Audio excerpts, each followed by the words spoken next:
परम सेवा भावी दादा गुरुदेव श्री पेंसुर जी महाराज एवं परम पूज्य गुरुदेव के पावन चरण कलों में कोटि से वंदन अभिवंदन।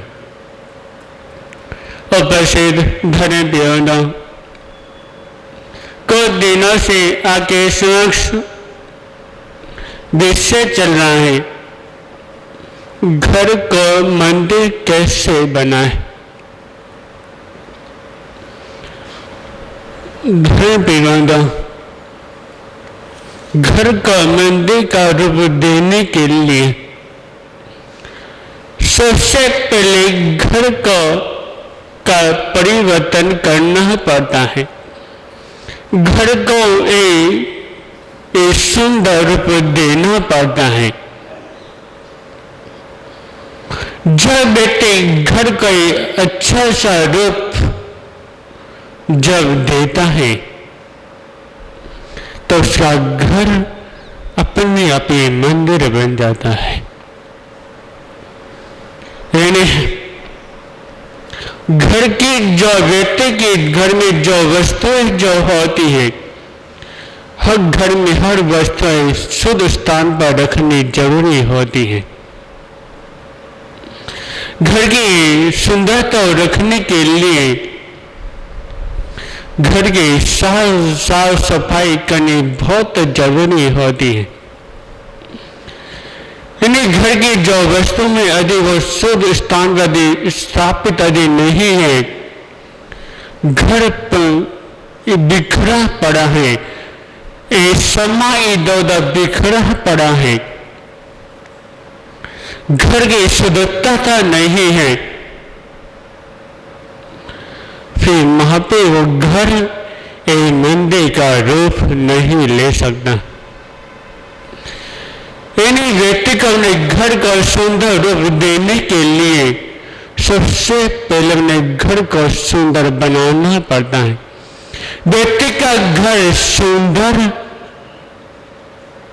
तभी लगता है कि वह घर को बाहर से सुंदर रूप दे देना वो घर की सुंदरता नहीं होती। यानी घर के बाहर अच्छा डिजाइन बनवा दिया, अच्छा पेंट करवा दिया, घर के बाहर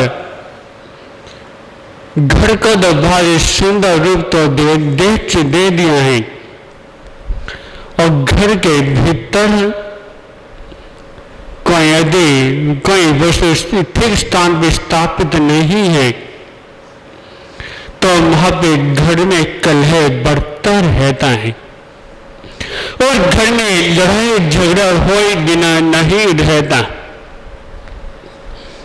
और घर में कभी देव या देव अपना स्थान नहीं बनाते, और घर में यदि स्थान बनाते हैं कि वह कौन शैतान, कभी देव का स्थान कौन सा था शुद्ध स्थान जहां वे शुद्धता होती है तो वहीं पे देव देवी अपना स्थान बनाते हैं, और जहां भी गंदगी होती है वहां पे कौन एक शैतान अपना स्थान बनाते हैं। इससे सबसे पहले जरूरत होती है अपने घर को शुद्ध बना के चलना। और दूसरा कि हर व्यक्ति ने बच्चों को पढ़ने के लिए बाहर भेजते हैं कि जिससे हमारे बच्चे एक पढ़ लिख अच्छे विद्वान बन सके। बच्चों को पढ़ने के लिए बाहर भेजना भी जरूरी है, पर बाहर भेजने के बाद बच्चों को समय समय पर उनकी खबर भी रखनी चाहिए। एक माता पिता का कर्तव्य होता है कि हमने अपने बच्चों को पढ़ने के लिए बाहर भेज दिया है, वो वहां पे कैसे रह रहे हैं, वहां पे पढ़ाई लिखाई करें या नहीं करें, कब वहां पे कैसा रह रहे हैं। ये माता पिता का कर्तव्य होता है कि समय समय पर वहां पे जाकर के बारे में पता करना यह समय समय पर घर पे लाकर अच्छी शिक्षा देना, क्योंकि बच्चे की पहले पाठशाला, बच्चे की पहले शिक्षा, उनका पहले शिक्षा देने वाली उसके माता पिता होते हैं। एक बच्चे के पहले गुरु उसके माता पिता होते हैं। यदि माता पिता ने बच्चों को अच्छी शिक्षा देंगे तो बच्चे भी दूर रहकर वह शिक्षा को ग्रहण करते हैं। यदि जिन्होंने ने बच्चों को अच्छी शिक्षा नहीं दी कि वह पढ़ने के लिए भादी भेज दिया, जब बच्चे पढ़कर वापस जब घर में जब आते हैं,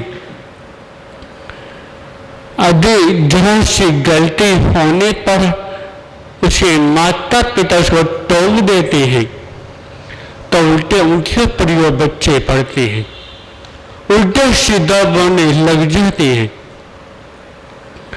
तो उनके बच्चे ठीक रास्ते पर चलते हैं जो अपने बच्चों को समय समय पर शिक्षा देते रहते।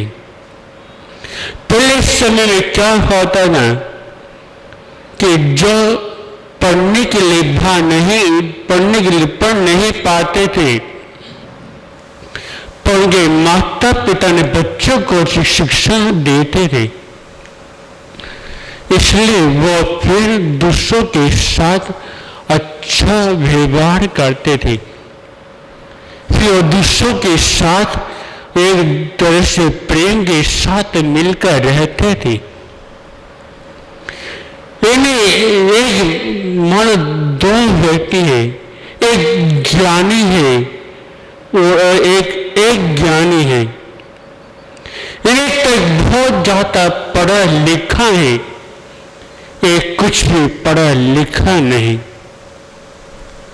इन्हें जो पढ़ा लिखा नहीं है उसका दूसरों के साथ अच्छा व्यवहार है, और जब दूसरों से जब मिलता, जब प्रेम से मिलता है, जब दूसरों से जब बात जब करता तो प्रेम से बात करता है,